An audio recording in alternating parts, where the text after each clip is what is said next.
খাসির মাংস আমি সব মশলা একসঙ্গে ভেজে নেব। জিরে, লঙ্কা, আদা, রসুন, পেঁয়াজ সবগুলো হালকা আমি ভেজে নিয়ে পিষে নেব।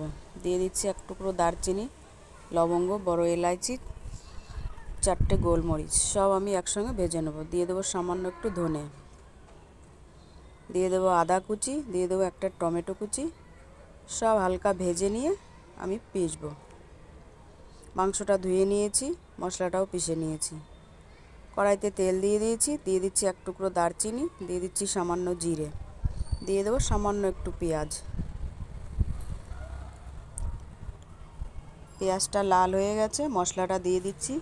ভাজা মশলাটা পিষেছি, আর একটু ভেজে নেবো। মশলাটা ভাজা হয়ে গেছে, মাংসটা আমি দিয়ে দেবো। দিয়ে দিচ্ছি পরিমাণ মতো হলুদ, স্বাদ মতো লবণ, মাংসটা দিয়ে দেবো।